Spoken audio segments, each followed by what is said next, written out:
So welcome back to the 1760 sessions where we talk to founders building systems and impact.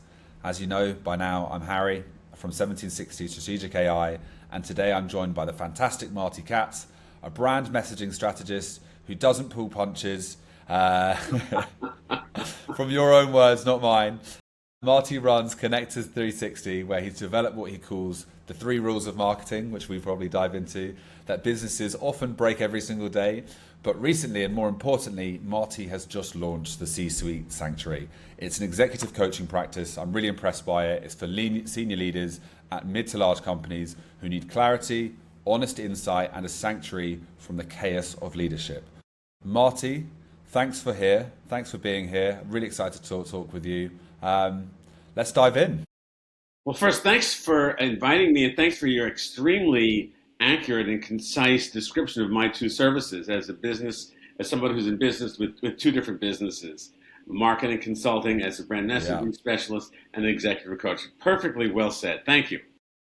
Good. As if you've looked at any of my last podcasts, you'll know that I like to do a lengthy show-stopping intro, and I particularly enjoyed doing that one. I appreciate it. Thank you. Let's start at the beginning. I wanted to talk today mainly about the C-Suite executive, because I think that's a really interesting play that you have there. But I just wanted you to wind back and take me back to when you founded your first business, Connectors 360. What gap in the market did you see that potentially not many others were addressing? Yes, so I have a lot of advertising experience and marketing and public relations and promotion. And what I noticed after many years of being in business is that there's a very key piece that was missing, to answer your question, and that is brand identity. So what the core brand message is, which is the platform upon which all content and outreach is based, was largely absent. People talked about solutions, they talked about ways to execute, but there was no underlying strategy that undergirded all communications, whether it was marketing, public relations, or sales enablement as well. So that's why I stepped into this, because I worked for many organizations and I had large clients and small. I just saw this was something that I could do uniquely, and that's why I chose it. Okay, I love it. I think brand identity is such a huge part, because you really don't want to give people the wrong messaging. And from your experience, having worked across all the different organizations, you've probably seen where people have got it right, and you've probably seen where people have got it wrong, which has informed a lot of your business today. So without being rude to a lot of other brand consultants, sometimes I see it as just shuffling adjectives around. You've developed an actual methodology. I think I saw on your website, it's the 11-step process. That's not accidental. Where did that framework come from? Well, it came from years of being in the marketing and advertising business and not seeing it identified that way. And I do have a lot of these rules about marketing and aphorisms about that as well. And one of the key pieces is that my work is based on really addressing the target audience. And that is the most important thing, and about what problems they have. It's critical in my work to be empathetic, I mean to take the position of the person whom we're trying to reach. What's going on in their lives? What's going on in their days? What is it like? And so where are their shortfalls that they face? Where are the opportunities that are missed because they don't have the right way to connect with their target audience? And those are the people that I serve. I serve in my brand messaging people who are leaders of companies. They're responsible for growth. They're just not getting the sales that they want. They're not getting the growth that they want. And the reason is they're not connecting with their target audience. And that's because their message is not clear or memorable. And that leaves these leaders frustrated about how to plan for the future, because they don't have a way to do that, because their sales people are complaining and they're just not getting the growth that they want, whether it's organic or otherwise. So that's where I come in with this particular plan. And that's how I came to this, because I saw there was an opportunity to do better than what existed. Yeah, and my brain's just ticking there. I'm just thinking there must be so much ego involved in this. It's it's someone's organization. They've created the branding. They've done well to the point where they've grown it and they want to scale it. And maybe the branding that this owner or this founder doesn't actually resonate so well with their current demographic that they're selling to. It may be used to, but the market's constantly shifting. So you're constantly going to have to keep adapting. And is that something you potentially do, is help people adapt with the market differentiating? Well, first of all, branding, it usually means things like logos or websites. Yeah. And that's not what this is. This is brand identity. Branding is the execution. So just Okay. in terms of clarification, I'm the strategy and content is the execution. And of course, you want to have really good content, and the content will have its own strategy, but it's based on having a platform upon which this is based. It's a blueprint. So I'm the architect, and so I'm responsible for the design, and there's another group of people who are in content, and they build. So it's design build. So they're the contractors, Okay. the architect. So to answer the question about shifts, well, certainly in business, there will be shifts in the marketplace, and one has to be very attuned to it. However, one's own brand message is likely to remain the same. Just take a look at Nike. Their brand has been the same forever, and there's no reason for them to change it. Now, the execution of it, meaning because that will surely change. So if you have it now, the only reason that you would want to change your brand identity if there's something major, like for instance, like there's a financial scandal associated with your company, or there's some kind of major shift that you're no longer making mugs, but you're making something else. There's a major shift that would cause you to change your brand identity. So that happens very rarely. It does happen sometimes, but changing how the way you express your brand, for sure, you have to be very mindful about what's going on in the marketplace, your competition, what your consumers are thinking, government regulation. There's a whole host of activities that can impact. That really is fascinating, because I think Nike is a fantastic example. They haven't changed their identity at all. It's just the way they execute it. Just do it. Yeah. It's always just do it, and it's the way they've executed it. I think that's one of the few brands out there that's like timelessly cool, and it will always resonate across many demographics. And I think that was probably a good example to use, because I just think about so many of the cool guerrilla marketing things they do, exhibition stuff they do. They really do. That's a brand that has its finger on the pulse, but to the core of them, it's not changed. Correct. And you take a look at it and you say, just do it. And you think, what's the big deal? I would venture to say it cost them millions and millions of dollars to get to that, because they would have to research over and over, not only their consumers, but their supply chain and a host of others, media, but a hugely expensive investment. But clearly it paid off. They did it like over 20 years ago, and as you say, it is timeless. It resonates now. Yeah. So let's flick on to the main topic which I want to discuss today, and that's C-Suite Sanctuary. I thought you'd never ask. You knew I'd ask. This is brand new. This is only a couple of weeks old. That's right. Getting some traction already in the market through probably referrals of people that you know and people you've worked with in the past. What was the moment you realized, hang on, this could be a separate business rather than just something else you did as potentially a favor? Yes. So a number of my clients, in addition to being clients for my brand messaging work, would talk to me about the problems that they had in their businesses. A number of them did this, and also people who were business colleagues approached me. I think maybe a function of being older, somehow or other this eminence grease has rubbed off on me. And people would come to me and they would tell me about the problems that they faced, and I was able to provide solutions to them, or more than solutions, insights and suggestions and direction, so they can find their own solutions. This happened over and over many years. Yeah. I thought to myself, well, maybe I could actually make a business out of this, because so many of the challenges were very similar. People at the top of organizations, whether they're small, medium, or large, what I found in my business, in my life, is that people are people. Whether you're the cleaner or you're the CEO, the same mechanism operates exactly the same. And so what I just observed is that there are so many common elements that leaders specifically face that were unique to them, and I was able to provide insight to these folks and direction so that they could manifest what they were looking for in their lives. I was thinking about it. Was it you were potentially giving out too many free consultations, or was it a direct contact with someone that you were like, okay, this person's problem is something I've heard from someone over there, and it was just stemmed from there? Well, yeah, it was an aggregation of things that I've learned in business and in life over many, many years. And so, yes, these clients of mine, after they got to know me and I got to know them, they felt at ease with me, and they would say, "Look, I'm having a problem with my CEO. I'm having a problem with the investors.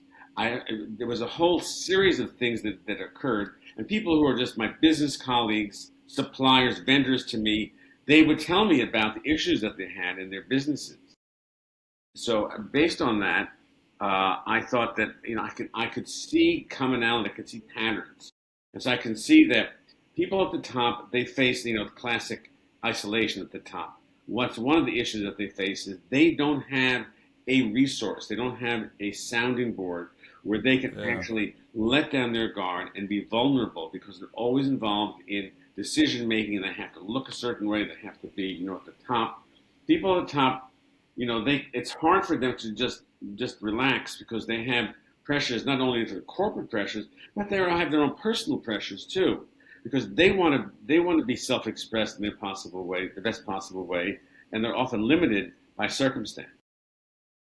Okay, it's very interesting. It's a more strategic form of therapy where you're actually giving general consultative advice on how they should shape something, model something, change something, whatever the business pain may be. But it could probably use not just at C-suite. I see it being used at mid-level, but then that kind of muddies the waters, and then you probably get too much business. Well, there's no such thing as too much business. So it's a combination of business and emotional drivers. That's what my business is based on, because the way that people feel about themselves is critical. The way they feel about what their environment is extremely important, because those are the things that drive their actions.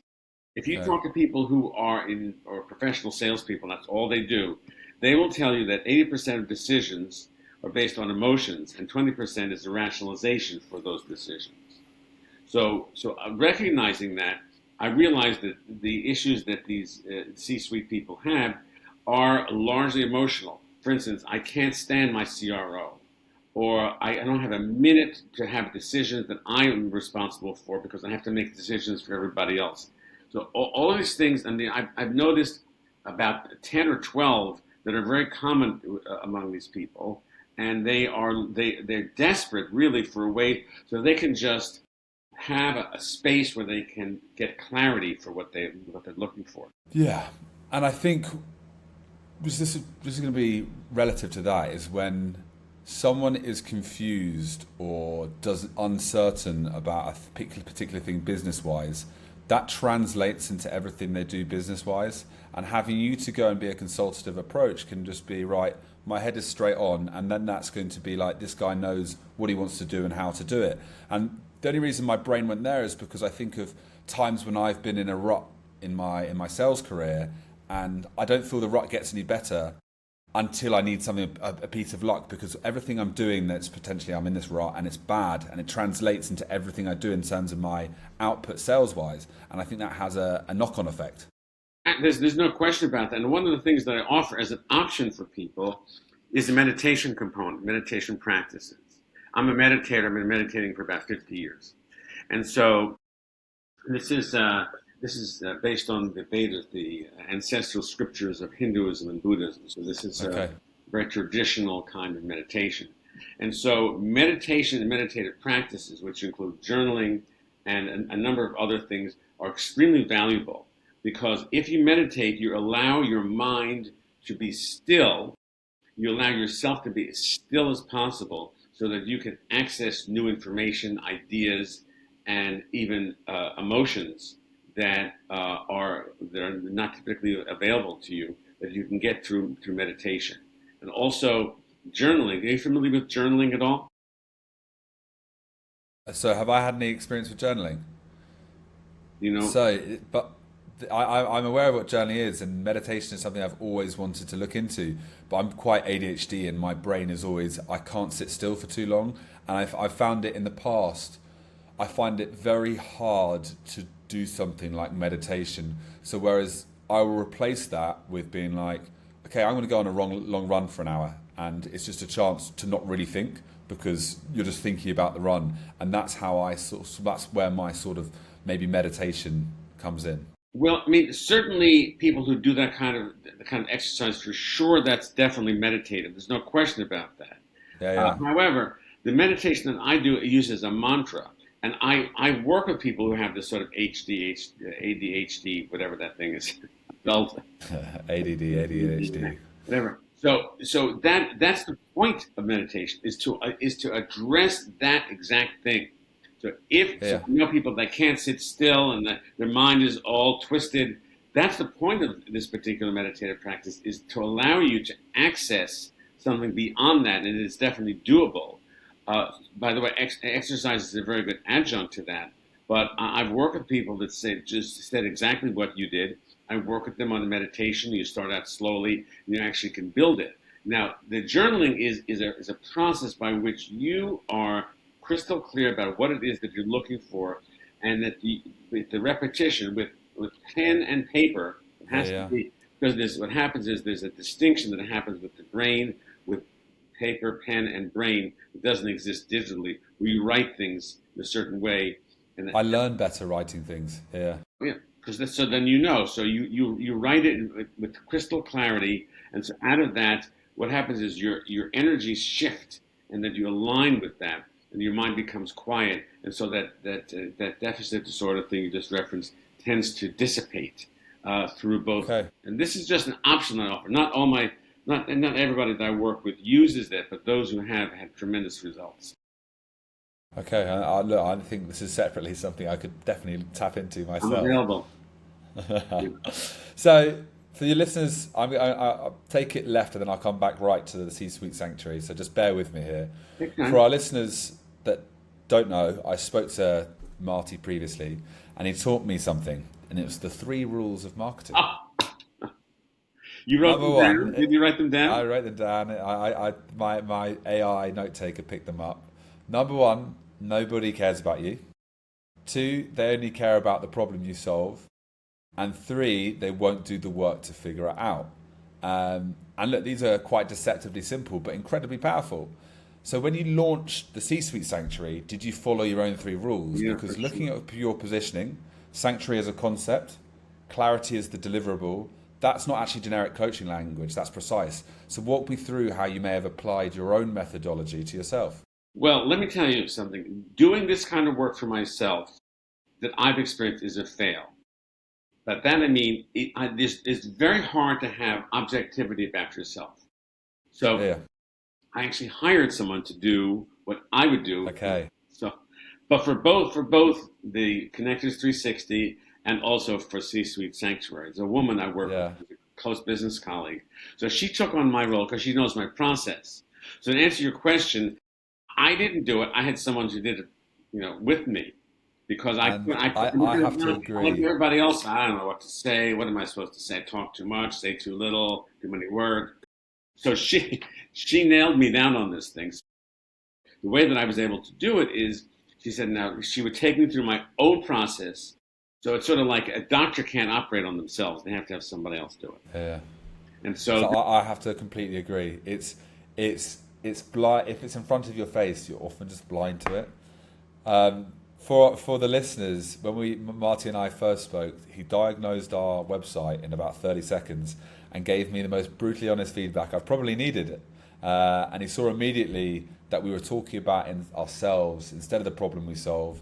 And a lot of people can't do that. So what do you see when you look for positioning that others maybe completely miss?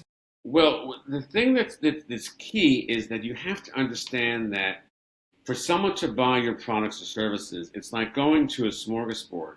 You put the canapes or appetizers on your plate, then you get the main course, then you have, your dessert. You don't put everything on your plate at once. So you have to bring people into your tent slowly so they will agree that there's something more that they want. You started with the canapes, and they said, I need more. So what I look for is, are these marketers talking about themselves? Are they describing the problem that they're solving, or are they actually identifying the problems? One thing is to talk about what the problem looks like, and its attributes. Another thing to say, here's what the problem is. And so it's a combination of art and science. The science is the precision that I develop, and yes, brutally honest. And the work that I do is brutally honest, and it's very hard for people. Yeah. But that's the process: is that we get rid of the fluff and the stuff that doesn't work.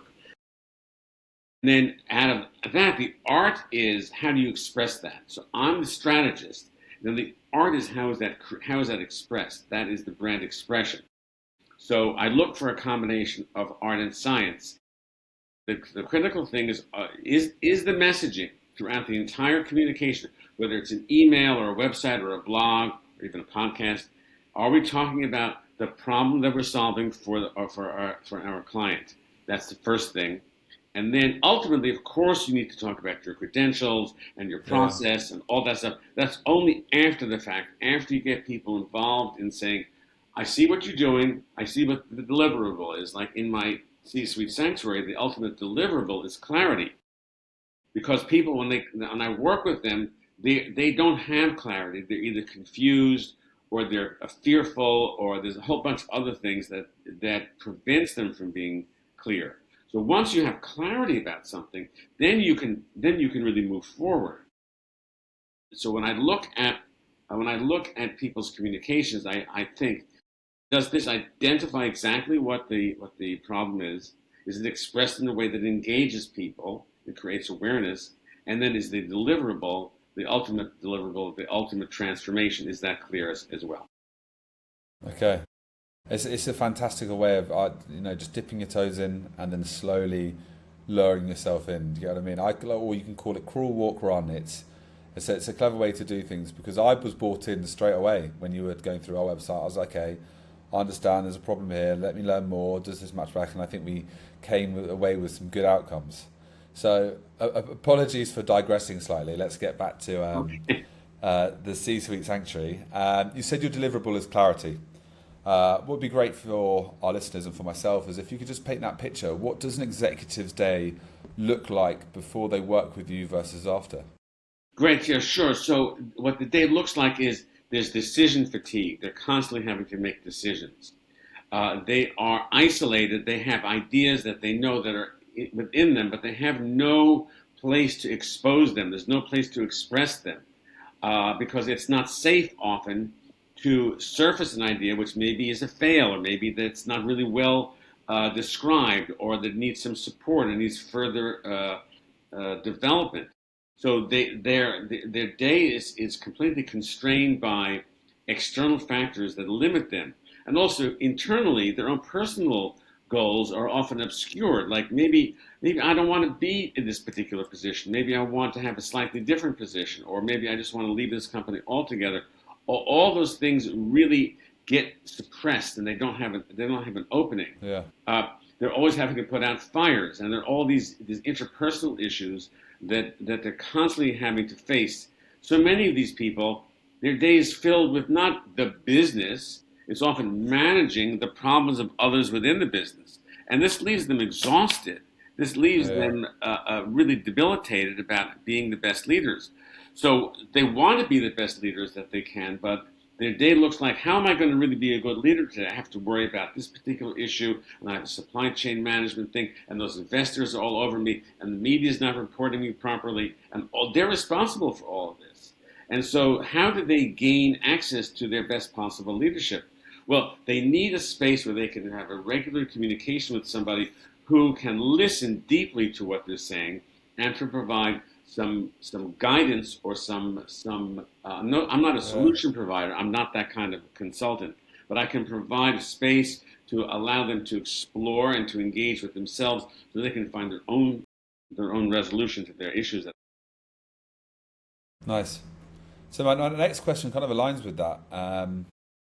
There's all sorts of issues that they must be coming to you with. What do they bring to you that they potentially can't discuss with their team, their board, or their investors? And I think you may have just answered that by they're bringing to you their problems, essentially. Correct. Yeah. So what I find most common is there are problems with other people, either at their level or direct reports or investors. That's very typical. I without giving anything away, I had one. This was a marketing client who became, sort of a kind of a pro bono executive coaching client. He had big problems with. He was the president. He had big problems with the CEO because the CEO was micromanaging him. So he had no way to address how he was going to do this. He also had a problem with one of his people who reported to him, and so there was no. He didn't want to talk to HR about this because the HR woman reported to him. So he was completely constrained. How do I handle these conflicts? I have a micromanager. I have someone who's not doing the job properly. So I talked to him and I said, what do you really want out of these two people? What is it that's available for you with these people? And then we went through a process of, in this particular case, being very clear about what he was looking for, because he just said, I don't want this guy in my neck. I want this person to perform better. But there was no space for this particular guy to take the time and the effort to really delineate what he wanted and what that looked like. So in the process of this, he was able to do that. Okay, that's a very, very good example. I'll give you another one. So another one, a client of mine was purchased by another company, and they purchased him because he had a very good marketing program, which included me. After they purchased him, they decided not to listen to him, even though they bought him for his marketing expertise. And so he was completely frustrated. So I explained to him that, look, you're no longer the entrepreneur that you were. You're now a working stiff for this company. So it's their call. You make a recommendation about what it is that you found to work well for you. If they choose not to do it, it's on them. You are just an employee now. They bought your company. You don't have to be responsible. And if they don't like what worked for you, and they promised him they will certainly do this same kind of marketing approach after we purchase you, but it didn't work out that way. They wanted to do things their own way. He was able to relax and say, okay, I'm good. I'm going to wait this out till I get my retirement bonus, and I'm good. So he was able to just chill. So he makes some recommendations. They ignore him. He's happy. He's a working stiff. So that really solved it for him. So that's another option for people. Okay, awesome. I wish life was that easy for me. Well, you're not close to retirement age. Relax and get my retirement fund. So your ideal client, senior executives, could be CEO, CRO, whatever it may be, at mid to large companies, how are you currently identifying and reaching to these people? It's largely right now through word of mouth. It's people that I know. I have not engaged in any kind of more formal marketing activity because I'm not sure what that would look like. I have one friend who swears by using LinkedIn, and that's maybe something I could use. Starting the first of the year, I will certainly engage in a more formalized outreach effort. But right now, it's largely word of mouth and one networking group that I'm. And it doesn't only have to be mid and large size companies. It can certainly be smaller companies. Often those founders, if they have the proper funding for an outside resource like me, face the same exact issues, and it's sometimes even more so because their time is so consumed with a launch, and they want to be sure they're on the right track. So I can work with founders as well.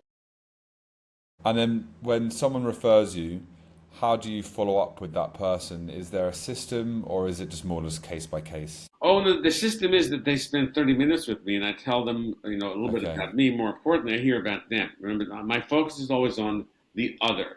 So I ask, what's going on with you? What are the issues that you're facing? And I tell a little bit about how my process works. And so it's about a 30-minute intake, or let's just say exploratory call, so they can get to know who I am, and I can explain to them what kind of approach that I use, and see if that's of interest to them. But I want to hear what it is that they're facing in their everyday life. What are they facing? Yes, it's very much like even as human beings will always be case by case, and despite there being common themes, everyone has a different way of explaining them. It's not a formula that I use, but it's not a formula because there's no formula, because you may have an issue, with an investor, and someone else has an issue with bad media reception. Someone else can say the salespeople are not understanding me. So everybody has their own particular large issue that they're facing, all under the umbrella of seeking clarity. So yes, they're all different. Okay, and one question I love to ask people is about their organization. If you could have 10 perfect C-suite prospects in your pipeline tomorrow, people who match that ideal client profile and have money to spend, what would that change for you? Well, that's a good question. I would feel so happy that I could really make a contribution to these people because in my particular time in my career, I'm really here to make contributions. So I Yeah, feel of really course. happy that I would have an opportunity to contribute to these other people in their careers. And as a result, I would feel compensated not only emotionally, but financially. So, like I said, I'm not looking to launch a new business that's going to last for 50 years. I'm not looking to start a family. I already have Yeah. one. I'm not looking to buy real estate. I already have that. So I'm looking to answer your question. It would make me feel very rewarded, Inspired. inspired that I can actually make a contribution to others and be compensated appropriately. Okay, I love that. And that's a very, very good answer. I've had some fantastic answers to that question. I asked someone the other day about saving time, and he was just like, I was like, what would you do with the time? He was like, wouldn't even put the time into the business. I'll just go spend time with my family. And I was like, fair enough. And I love answers that come across so authentic like that. So well done on that, Marty. I have to say that was a fantastic response. I mean, But people really want to. That we have these careers, but we also have ourselves to think about. That's why this yeah, meditation is key. Is that you'll burn out. That's one typical issue that these people have. These senior people, they burn out. They become so obsessed with their career that their marriages go to hell. Their children don't like them. There's all kinds of problems physically. Their bodies are on the fritz. There's all kinds of things. So my approach is holistic. I look at everything in their lives. I don't want to know about their particular boyfriends or girlfriends. I don't care about that stuff, the particulars of it. But I do care that are they handling their life in a way so that they can produce holistic outcomes that are beneficial okay. for themselves and their environment. But I kind of now want to flip that back on you. There's two parts to this. There's the C-suite, Sanctuary, who want to scale it, but then also you don't want to dilute the intimacy and impact. And then running that alongside Connected 360. And then how do you balance both of those without maybe burning out yourself? I have plenty of time in my schedule. There's no issue whatsoever. I mean, I'm a Okay, solopreneur. I can pick and choose with whom I want to work and when I want to work. Last week I went to Texas. I can pick my time. That's one thing about being mature, that you can pick your you can pick your times and the way you want to work. So I have plenty of time and I can handle all these they're things. good. The way my methodology is such that I can easily take on lots of new business and without feeling that I'm burning myself out. Okay, good. I was worried for you, Marty. We are at time, but I'd like to see if we could keep going for another 5 to 5 minutes or so, if that's okay with you. Fantastic. So I was looking at like C-Suite Sanctuary. I think it's an awesome business model, and I think maybe across all roles you need a soundboard, but C-Suite probably more than anyone else. Are you pushing out any content at the moment, LinkedIn, writing articles, or doing any speaking engagements? I am not. Like I say, this C-Suite Sanctuary is relatively new, and I have not done that. Okay, I certainly have the material for publishing. I have the material that I can easily write on any number of subjects. My website reflects the typical kind of issues that people face. I easily have the material. I just have not published it.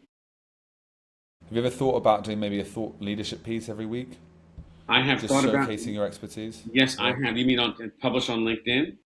yeah, yeah. Yes, I have thought about that, and I've been advised by a business colleague that I must do that.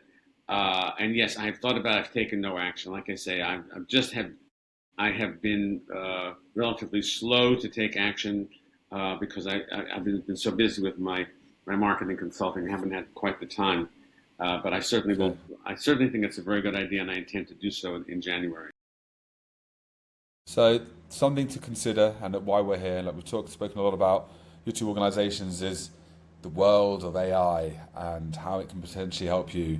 You could showcase your expertise through LinkedIn and push out a thought leadership piece weekly, taking only 15 minutes instead of 2 hours, and that would have a direct impact on your growth trajectory. And that's something that AI could help you with. And it's something to look into at some point down the line, I because it's have. just you clearly come with a wealth of experience, and if you could just put that in a short content format, take no time at all, and you could regularly post without really touching a button. Yeah, I'm open to that. I'm a very big user of AI for many reasons, Yeah. and I'm so I'm a little hesitant to give that much over to AI, because whatever it is that they produce, I find myself rewriting in my own style, which I think is more appropriate. Yeah, whilst that's fantastic, and I'm the same. It's like if I use AI, I do iterations, but it's more the actual automation of the posting itself, so you don't even have to do the posting. Well, that would be a big help. Yeah, and that's where the help comes in. Yeah, that for sure would be a big help, because I want to sort of like offload as much as possible. I want to be the author of my own stuff. I want to write things my own way with some modest support from AI, but it's the mechanics of it. That's the thing that I want to. I'm just not interested in doing on my own. So that's a good idea. Yeah, I thought I'd always worth mentioning. I bet you would. So I know you would. of course I've got to. So let's round off here. Fast forward 12 months. C-suite sanctuary thriving.